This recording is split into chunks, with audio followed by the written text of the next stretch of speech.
Hi hello ನಮಸ್ಕಾರ ಸ್ನೇಹಿತರೆ ವೀಕ್ಷಕರೇ ಬನ್ನಿ ಸ್ನೇಹಿತರೆ ನಾನು ಇವತ್ತು ನಿಮಗಾಗಿ ನ್ಯಾಚುರಲ್ ಆಗಿರುವಂಥ ಬ್ಲ್ಯಾಕ್ ಹೇರ್ ಕಲರ್ ತೊಗೊಂಡು ಬಂದಿದ್ದೀನಿ. ನೀವಾದರೂ ಯಾರಾದರೂ ಕೆಮಿಕಲ್ ಇರುವಂಥ ಹೇರ್ ಪ್ಯಾಕ್ ಬಳಸ್ತಾ ಇದ್ದರೆ ಅವರಿಗಾಗಿ ಇವತ್ತಿಂದ ಈ ನ್ಯಾಚುರಲ್ ಆಗಿರುವಂಥ ಹೇರ್ ಪ್ಯಾಕ್ ನೋಡಿ ಸ್ನೇಹಿತರೆ.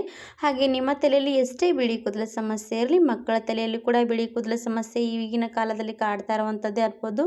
ಹಾಗಾದರೆ ಅವರಿಗೂ ಕೂಡ ಯೂಸ್ ಮಾಡ್ತಾ ಇರ್ಬೋದು. ಹಾಗಾದರೆ ಯಾರಿಗೆಲ್ಲ ಬಿಳಿ ಕೂದಲ ಸಮಸ್ಯೆಗೆ ಇವತ್ತಿನ ಈ ಪರಿಹಾರ ನೋಡಿ ಸ್ನೇಹಿತರೆ, ನೀವು ಕೂಡ ಖಂಡಿತವಾಗಿ ಟ್ರೈ ಮಾಡ್ಬೋದು. ಯಾವುದೇ ಕೆಮಿಕಲ್ ಬಳಸೋದಕ್ಕಿಂತ ಈ ಥರ ಇರುವಂಥದ್ದು ನ್ಯಾಚುರಲ್ ಆಗಿ ನೀವು ಕೂಡ ಟ್ರೈ ಮಾಡಿ ನೋಡಿ. ಹಾಗಾದರೆ ಮಾಡುವಂಥದ್ದು ಕೂಡ ಪ್ರೊಸೆಸಿಗೆ ತೋರಿಸ್ಕೊಂಡು ಹೋಗ್ತಿದ್ದೀನಿ ಸ್ನೇಹಿತರೆ. ಪೂರ್ತಿ ವಿಡಿಯೋ ನೋಡ್ಕೊಂಡು ಹೋಗಿ. ಇಷ್ಟ ಆದರೆ ಲೈಕ್ ಆ್ಯಂಡ್ ಸಬ್ಸ್ಕ್ರೈಬ್ ಮಾಡದೆ ಹೋಗ್ಬಿಡಿ ಸ್ನೇಹಿತರೆ. ನಿಮಗೂ ಕೂಡ ವಿಡಿಯೋ ಇಷ್ಟ ಆದರೆ 4 ಜನರಿಗೆ ಶೇರ್ ಮಾಡಿ, ಅವರು ಕೂಡ ನೋಡಲಿ, ಟ್ರೈ ಮಾಡಲಿ ಅಂತ ಕೂಡ ನಾನು ಅಂದ್ಕೊಳ್ತೀನಿ. ಹಾಗಾದರೆ ನಾನು ಇವಾಗ ಒಂದು ಸ್ಟವ್ ಮೇಲೆ ಕಬ್ಬಿಣದ ಬಾಣಲಿ ಇಟ್ಕೊಂಡಿರೋಂಥದ್ದು ಸ್ವಲ್ಪ ಕ್ಲೀನಾಗಿ ತೊಗೊಂಡಿದ್ದೀನಿ. ಕಬ್ಬಿಣದ ಬಾಣಲಿ ಎಷ್ಟೇ ತೊಳೆದ್ರೂ ಕೂಡ ಅದು ಕಬ್ಬಿಣದ ಅಂಶ ಇದ್ದೇ ಇರುತ್ತೆ. ಅದು ಈ ಥರ ಕಾಣಿಸ್ತಾ ಇರುವಂಥದ್ದು. ಹಾಗಾಗಿ ಸ್ವಲ್ಪ ಬಿಸಿ ಮಾಡೋದಕ್ಕೆ ಕಬ್ಬಿಣ ಬಾಣಲಿ ನಾನು ಇವಾಗ ಸ್ಟವ್ ಮೇಲೆ ಇಟ್ಕೊಂಡಿದ್ದೀನಲ್ವಾ ಸ್ನೇಹಿತರೆ. ಹಾಗಾದ್ಮೇಲೆ ನಾನು ಅದಕ್ಕೆ ಏನು ಹಾಕ್ತೀನಿ, ಇದರಿಂದ ಕಲರ್ ಮಾಡ್ತೀನಿ, ನಮ್ಮ ಕೂದಲಿಗೆ ನ್ಯಾಚುರಲ್ ಆಗಿರುವಂಥ ಕಲರ್ ಸಿಗಬೇಕಂದ್ರೆ ಏನು ಬಳಸ್ಬೇಕಂತ ಹೇಳ್ತೀನಿ ನೋಡಿ. ಹಾಗಾದರೆ ನಾನು ಇವಾಗ ನೋಡಿ 2 ಸ್ಪೂನಷ್ಟು ಕಲೋಂಜಿ ತೊಗೊಂಡಿದ್ದೀನಿ. ಕಲೋಂಜಿಯಿಂದ ನಮ್ಮ ಬಿಳಿ ಕೂದಲಿಗೆ ಬ್ಲ್ಯಾಕ್ ಕಲರ್ ನ್ಯಾಚುರಲ್ ಆಗಿ ಕೊಡುತ್ತೆ ಸ್ನೇಹಿತರೆ. ಹಾಗಾಗಿ ಕಲೋಂಜಿ ಕೂಡ ಅಂತೀವಿ, ಹಾಗೆ ಕಪ್ಪು ಜೀರಿಗೆ ಕೂಡ ಅಂತಾರೆ. ನೀವು ಯಾವುದರಲ್ಲಿ ಮಾರ್ಕೆಟ್ನಲ್ಲಿ ಹೋದಾಗ ಯಾವುದರಲ್ಲಿ ಕೂಡ ಒಂದು ಹೆಸರು ಹೇಳಿದ್ರೆ ಕೂಡ ಖಂಡಿತವಾಗಿ ಕೊಟ್ಟೇ ಕೊಡ್ತಾರೆ. ಇವಾಗ ನಾನು ಇದಕ್ಕೆ ಕಲೋಂಜಿ 1-2 ಸ್ಪೂನಷ್ಟು ಹಾಕಿದ್ದೀನಿ. ನೀವು ನೋಡಿ ಜಾಸ್ತಿ ಕಡಿಮೆ ರೀತಿ ಪೌಡ್ರ್ ಮಾಡಿ ಇಟ್ಕೋಬಹುದು ವೀಕ್ಷಕರೇ. ಯಾವಾಗ ಬೇಕಾದಾಗ ಆವಾಗ ನೀವು ಯೂಸ್ ಮಾಡ್ತಾ ಇರ್ಬೋದು. ಹಾಗೆ ನೀವು ಕೆಮಿಕಲ್ ಇರುವಂಥ ಹೇರ್ ಪ್ಯಾಕ್ಗಳು ಯೂಸ್ ಮಾಡ್ತೀರಾ, ಅದೇನು ಪರ್ಮನೆಂಟಾಗಿ ಕೂತ್ಕೊಳ್ಳಲ್ಲ. ನಮಗೆ ಸ್ವಲ್ಪ ದಿನಗಳ ಮಾತ್ರ ಅದು ಕೂಡ ಕೂತ್ಕೊಳ್ಳುತ್ತೆ. ಹಾಗೆ ಇದು ಕೂಡ ನೋಡಿ ಖಂಡಿತವಾಗಿ ಟ್ರೈ ಮಾಡಿದ್ರೆ ಸ್ವಲ್ಪ ದಿನಗಳ ಕಾಲ ನಿಮ್ಮ ಕೂದಲಿಗೆ ಬ್ಲ್ಯಾಕ್ ಕಲರ್ ಕೊಡ್ತಾ ಹೋಗುತ್ತೆ. ಹಾಗೆ ಟ್ರೈ ಮಾಡ್ತಾ ಹೋದರೆ ಅದು ಕೂಡ ನ್ಯಾಚುರಲ್ ಆಗಿ ಬ್ಲ್ಯಾಕ್ ಕಲರ್ಗೆ ಕನ್ವರ್ಟ್ ಆಗುತ್ತೆ ನೋಡಿ. ಹಾಗಾದರೆ ನಾನು ಇವಾಗ ಫಸ್ಟ್ ನೋಡಿ ಕಲೋಂಜಿ ಹಾಕಿದ್ದೀನಿ. ಅದರಲ್ಲಿ ಮತ್ತೆ ನಾನು ಇವಾಗ ದಾಸವಾಳದ ಹೂವು ಒಣಗಿಸ್ಕೊಂಡು ತೊಗೊಂಡಿರೋಂಥದ್ದು ಎಲೆ ನೋಡಿ. ದಾಸವಾಳದ ಹೂವಿನ ಗಿಡದಲ್ಲಿ ಇರುವಂಥ ಎಲೆ ಏನು ಮಾಡಬೇಕಂದ್ರೆ ಒಣಗಿಸ್ಕೊಂಡು ತೊಗೋಬೇಕು. ಅದ್ರ ಜೊತೆಗೆ ಒಂದು ಹೂವು ಕೂಡ ಹಾಕ್ತಾ ಇರೋಂಥದ್ದು ದಾಸವಾಳದ ಹೂವು. ನಾನು ದಾಸವಾಳದ ಎಲೆ ಚೆನ್ನಾಗಿ ಕಡ್ದಿಟ್ಟು ಬಿಸಿಲಿಗೆ ಒಣಗಿಸ್ಕೊಂಡು ತೊಗೊಂಡ್ರೆ ಈ ಥರ ನಾನು ಒಣಗಿರುವಂಥ ಹೂವು ಬಳಸಬೇಕಾಗತ್ತೆ. ಹಾಗಾಗಿ ನೀವು ಕೂಡ ಈ ರೀತಿ ಒಣಗಿರುವಂಥ ಹೂವು ತೊಗೊಂಡು ಎಲೆ ತೊಗೊಂಡು ಬಳಸ್ಬೋದು. ಹಾಗೆ ನೋಡಿ ನಾನು 4 ಎಲೆ ತೊಗೊಂಡಿದ್ದೀನಿ. ಹಾಗೆ ಒಂದೇ ಒಂದು ಹೂವು ಕೂಡ ತೊಗೊಂಡಿರೋಂಥದ್ದು.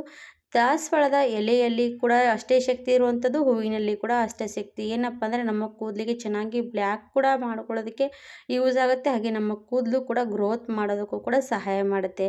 ಹಾಗಾಗಿ ಖಂಡಿತವಾಗಿ ಕಲೋಂಜಿ ಜೊತೆಗೆ ಇವೆಲ್ಲನೂ ಕೂಡ ಹಾಕಿದರೆ ನಿಮ್ಮ ಕೂದಲು ನ್ಯಾಚುರಲಾಗಿ ಕಲರ್ ಬರುತ್ತೆ ಸ್ನೇಹಿತರೆ. ಇವಾಗ ನಾನು ಎಲ್ಲನೂ ಕೂಡ ಹಾಕಿದ್ದೀನಿ. ಕೈ ಬಿಡದೆ ಚೆನ್ನಾಗಿ ಈ ಥರ ಕಲಿಸ್ತಾ ಇರಬೇಕು. ಇವಾಗ ಎಲೆ ಮತ್ತು ಹೂವು ಎಲ್ಲನೂ ಕೂಡ ಕಪ್ಪು ಬಣ್ಣಕ್ಕೆ ತಿರುಗಬೇಕು. ಅಲ್ಲಿವರೆಗೂ ನಾನು ಕೈ ಬಿಡದೇ ಆಡಿಸ್ತಾನೆ ಇರಬೇಕು. ಈ ಥರ ನಾವು ಕೂಡ ನ್ಯಾಚುರಲ್ ಆಗಿ ಇರುವಂಥದ್ದು ಮನೆ ಹತ್ತಿರ ಇರಲಿ, ಈ ಥರ ತಂದು ಮಾಡಿಕೊಂಡ್ರೆ ನಮಗೆ ಕೂಡ ಯೂಸ್ ಆಗುತ್ತೆ. ಹಾಗೆ ಸೈಡ್ ಎಫೆಕ್ಟ್ ಕೂಡ ಆಗೋಲ್ಲ ಸ್ನೇಹಿತರೆ. ಯಾಕಂದರೆ ನಮ್ಮ ಮಕ್ಕಳಿಗೂ ಕೂಡ ಯೂಸ್ ಮಾಡ್ಬೋದು. ಇವಾಗಿನ ಮಕ್ಕಳಲ್ಲಿ ಕೂಡ ತಲೆಯಲ್ಲಿ ಬಿಳಿ ಕೂದಲ ಸಮಸ್ಯೆ ತುಂಬಾ ಕಾಮನ್ ಆಗಿರುವಂಥದ್ದು. ಹಾಗಾಗಿ ಅವರಿಗೂ ಕೂಡ ಏನು ಹಚ್ಚಬೇಕಂತ ಯೋಚನೆ ಮಾಡ್ತಿರ್ತೀವಿ. ಈ ಥರ ಇರುವಂಥದ್ದು ಯೂಸ್ ಮಾಡ್ತಾ ಇದ್ದರೆ ಅವರ ತಲೆಯಲ್ಲಿ ಕೂಡ ಬಿಳಿ ಕೂದಲ ಸಮಸ್ಯೆ ನ್ಯಾಚುರಲ್ ಆಗಿ ಕಡಿಮೆ ಆಗ್ತಾ ಹೋಗುತ್ತೆ ಸ್ನೇಹಿತರೆ. ಹಾಗೆ ನೀವು ಕೂಡ ಟ್ರೈ ಮಾಡ್ಬೋದು. ದೊಡ್ಡವರಲ್ಲಿ ಸಣ್ಣವರಲ್ಲಿ ಎಲ್ರಿಗೂ ಕೂಡ ನಡೆಯುವಂಥದ್ದು ನೋಡಿ. ಯಾವುದೇ ಕೆಮಿಕಲ್ ಯೂಸ್ ಮಾಡೋದ್ರಿಂದ ಸೈಡ್ ಎಫೆಕ್ಟ್ ಜಾಸ್ತಿ ಆಗುತ್ತೆ. ಇದು ಈ ಥರ ಯೂಸ್ ಮಾಡ್ತಾ ಹೋದರೆ ಅದು ಏನೂ ಕೂಡ ಎಫೆಕ್ಟ್ ಆಗಲ್ಲ. ನಮ್ಮ ದೇಹಕ್ಕೂ ಕೂಡ ನಮ್ಮ ಕೂದಲಿಗೂ ಕೂಡ ಬೆಳವಣಿಗೆ ಚೆನ್ನಾಗಿ ಕೊಡ್ತಾ ಹೋಗುತ್ತೆ. ಹಾಗಾಗಿ ಇದು ತುಂಬಾ ಯೂಸ್ಫುಲ್ ಅನ್ಬೋದು. ಇವಾಗ ನೋಡ್ತಾ ಇರ್ಬೋದು ಹಾಗೆ ಹುರಿತಾ ಇದ್ದಾಗ ಕಲರ್ ಕಪ್ಪು ಬಣ್ಣಕ್ಕೆ ಬರ್ತಾ ಇರುವಂಥದ್ದು. ಆಲ್ರೆಡಿ ಕಲೋಂಜಿ ಮಾತ್ರ ಕಪ್ಪು ಬಣ್ಣ ಇರುವಂಥದ್ದು. ಚೆನ್ನಾಗಿ ಹುರಿದ ಮೇಲೆ ಪೂರ್ತಿ ಕಪ್ಪು ಬಣ್ಣಕ್ಕೆ ಬದಲಾಗುತ್ತೆ. ಮತ್ತು ನೋಡಿ ಈ ಥರ ಕಲರ್ ಬರಬೇಕು. ಪೂರ್ತಿ ಈ ರೀತಿ ಹುರ್ಕೊಂಡಾದ್ಮೇಲೆ ಪೂರ್ತಿ ಸಣ್ಣ ಸಣ್ಣ ಈ ರೀತಿ ಪೌಡರ್ ಆಗುತ್ತೆ. ಎಲೆ ಅಲ್ವಾ, ಪೂರ್ತಿ ಪೌಡರ್ ಚೂರು ಚೂರು ಆಗುತ್ತೆ. ಇವಾಗ ನಾನು ಕೈ ಬೆರಳಲ್ಲಿ ನಾವು ಕಾಣಿಸ್ತಾ ಇರ್ಬೋದು. ಈ ಥರ ಚೂರು ಚೂರು ಆಗಬೇಕು. ಆ ರೀತಿ ಪೌಡ್ರ್ ಮಾಡ್ಕೊಳ್ಳೋದಕ್ಕೆ ನಾವು ರೆಡಿ ಮಾಡ್ಕೋಬೇಕಾಗತ್ತೆ. ಆಮೇಲೆ ಒಂದು ಈ ರೀತಿ ನಾವು ಕುಟ್ಕೊಳ್ಳೋದಕ್ಕೆ ಒಂದು ಸ್ವಲ್ಪ ಈ ರೀತಿ ಗ್ಲಾಸ್ ತೊಗೊಂಡಿದ್ದೀನಿ. ಗ್ಲಾಸಲ್ಲಿ ಈ ರೀತಿ ಕುಟ್ಟೋದಕ್ಕೆ ಹಾಕ್ಕೊಂಡಿರೋಂಥದ್ದು. ಈ ಥರ ಹಾಕಿ ಚೆನ್ನಾಗಿ ಕುಟ್ಕೊಂಡು ತೊಗೋಬೇಕು. ಮಿಕ್ಸಿಯಲ್ಲಿ ಮಾತ್ರ ಪೌಡ್ರ್ ಮಾಡೋದಕ್ಕೆ ಹೋಗಬೇಡಿ. ಮಿಕ್ಸಿಯಲ್ಲಿ ಪೌಡ್ರ್ ಮಾಡಿದ್ರೆ ನಮಗೆ ಸ್ವಲ್ಪ ಜಾಸ್ತಿ ಏನಾಗುತ್ತೆ ಅಂದರೆ ವೇಸ್ಟ್ ಆಗುತ್ತೆ ಜಾಸ್ತಿ. ಈ ಥರ ಪೌಡ್ರ್ ಕೂಡ ಸಣ್ಣ ಆಗೋಲ್ಲ. ಹಾಗಾಗಿ ಈ ರೀತಿ ಕುಟ್ಟ ಕಲ್ಲಲ್ಲೇ ನೀವು ಕುಟ್ಕೊಂಡ್ಬಿಡಿ. ಇಲ್ಲಾಂದರೆ ಮಿಕ್ಸಿಯಲ್ಲಿ ಯಾರಿಗೆಲ್ಲ ಮಾಡೋದಕ್ಕೆ ಇಷ್ಟ ಇಲ್ಲ ಅಂದರೆ ಮಿಕ್ಸಿಯಲ್ಲಿ ಕೂಡ ಮಾಡ್ಕೋಬೋದು. ಇವಾಗ ಅದು ಸಣ್ಣ ಪೌಡ್ರ್ ಮಾಡ್ಕೊಂಡ್ಬಿಡಿ. 1-2 ನಿಮಿಷ ನಾವು ತಣ್ಣಗಾಗೋದಕ್ಕೆ ಬಿಟ್ಟಿರ್ತೀವಿ. ಅದು ಚೆನ್ನಾಗಿ ಪೌಡ್ರ್ ಆಗುತ್ತೆ. ನಾವೇನಾದರೂ ಬಿಸಿ ಬಿಸಿ ಇರುವಾಗ ಏನಾದರೂ ಕುಟ್ಟೋದಕ್ಕೆ ಹೋದರೆ ಅದು ಎಣ್ಣೆ ಥರ ಬಿಟ್ಕೊಳ್ಳುತ್ತೆ. ಹಾಗಾಗಿ ನಾನು ಆ ಥರ ಮಾಡ್ತಾಯಿಲ್ಲ. ಸ್ವಲ್ಪ ತಣ್ಣಗಾದ್ಮೇಲೆ ಈ ಥರ ಪೌಡ್ರ್ ಕೊಟ್ಕೊಳ್ತಾ ಇದ್ದೀನಿ. ಈ ಪೌಡ್ರ್ ನೀವು ಮಾಡಿ ಇಟ್ಕೊಂಡ್ಬಿಟ್ರೆ ಯಾವಾಗ ಬೇಕೋ ಆವಾಗ ನೀವು ಮೆಹಂದಿಗಳಲ್ಲಿ ಕೂಡ ಮಿಕ್ಸ್ ಮಾಡಿ ಅಪ್ಲೈ ಮಾಡ್ಬೋದು ನಿಮ್ಮ ತಲೆಗೆ. ಯಾಕಂದರೆ ಯಾರಿಗೂ ಕೂಡ ನಾವು ಒಮ್ಮೆಗೆ ಹೇರ್ ಪ್ಯಾಕ್ಗಳು ಯೂಸ್ ಮಾಡೋರಿಗೆ ಒಮ್ಮೆಗೆ ಬಿಟ್ಟು ನಾವು ಈ ಥರ ಇರುವಂಥದ್ದು ಕಲರ್ ಅವರಿಗೆ ಯೂಸ್ ಮಾಡೋದಕ್ಕೆ ಇಷ್ಟ ಆಗಲ್ಲ. ಆ ರೀತಿ ಇದ್ದಾಗ ನೀವು ಈ ಥರ ಇರುವಂಥದ್ದು ಕೂಡ ಮೆಹಂದಿಯಲ್ಲಿ ಮಿಕ್ಸ್ ಮಾಡಿ ಹಚ್ತಾ ಇದ್ದರೆ ನಿಮ್ಮ ಕೂದಲು ಇನ್ನೂ ಸ್ವಲ್ಪ ಜಾಸ್ತಿನೇ ಕಪ್ಪಗಾಗುತ್ತೆ. ಇವಾಗ ಇದು ಪೌಡ್ರ್ ರೆಡಿ ಆಯಿತು. ನಾನು ಇವಾಗ ಒಂದು ಬೌಲ್ ತೊಗೊಂಡಿದ್ದೀನಿ. ಬೌಲಲ್ಲಿ ರೀತಿ ಜಲ್ಲಡಿಯಲ್ಲಿ ನಾನು ಇವಾಗ ಇದು ಜಲಿಸ್ಕೊಂಡು ತೊಗೊಳ್ತೀನಿ. ಯಾಕಂದರೆ ಸಣ್ಣ ಜಲಿಸ್ಕೊಂಡ್ವಿ ಅಂದರೆ ತುಂಬ ಸಣ್ಣ ಫೈನಾಗಿರುವಂಥ ಪೌಡ್ರ್ ಬರುತ್ತೆ. ಇದರಲ್ಲಿ ದಾಸವಾಳದ ಹೂವು, ಎಲೆ ಮತ್ತು ಕಲೋಂಜಿ ಹಾಕಿರ್ತೀವಿ. ಇದರಿಂದ ನಮ್ಮ ಕೂದಲಿಗೆ ಬೆಳವಣಿಗೆ ಕೂಡ ಚೆನ್ನಾಗಿ ಕೊಡುವಂಥದ್ದು, ಹಾಗೆ ಬಿಳಿ ಕೂದಲು ನ್ಯಾಚುರಲಾಗಿ ಕಪ್ಪು ಮಾಡುವಂಥದ್ದು. ಒಂದೇ ಸರ್ತಿಗೆ ನಮ್ಮ ಬಿಳಿ ಕೂದಲು ಕಪ್ಪಗಾಗುತ್ತೆ ಅಂತ ಕೂಡ ನಾನು ಹೇಳಲ್ಲ. ಯಾಕಂದರೆ ಯೂಸ್ ಮಾಡ್ತಾ ಇರುವಾಗ ನಮಗೆ ರಿಸಲ್ಟ್ ಸಿಗುತ್ತೆ.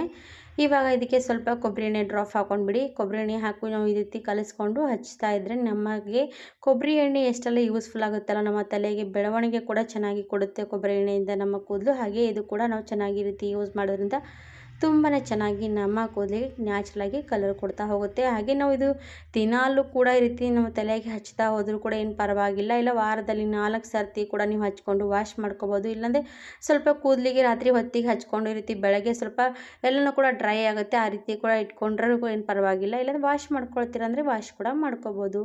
ಈ ಥರ ವಾಶ್ ಮಾಡಿಕೊಂಡ್ರೆ ಹೋಗುತ್ತೆ ಅಂತ ನಿಮಗೆ ಭಯ ಇರುತ್ತೆ. 1 ಸರ್ತಿ ಹೋಗುತ್ತೆ, 2 ಸರ್ತಿ ಹೋಗುತ್ತೆ. ನೀವು ಹಾಗೆ ಯೂಸ್ ಮಾಡ್ತಾ ಇದ್ದರೆ ನಿಮ್ಮ ತಲೆಗೆ ಹಾಗೆ ಕೂತ್ಕೊಳ್ಳುತ್ತೆ. ಖಂಡಿತವಾಗಿ ಟ್ರೈ ಮಾಡಿ. ಇಷ್ಟ ಆಗೇ ಆಗುತ್ತೆ. ಇಷ್ಟ ಆದಮೇಲೆ ಲೈಕ್ ಆ್ಯಂಡ್ ಸಬ್ಸ್ಕ್ರೈಬ್ ಮಾಡದೆ ಹೋಗಬೇಡಿ. ಧನ್ಯವಾದ.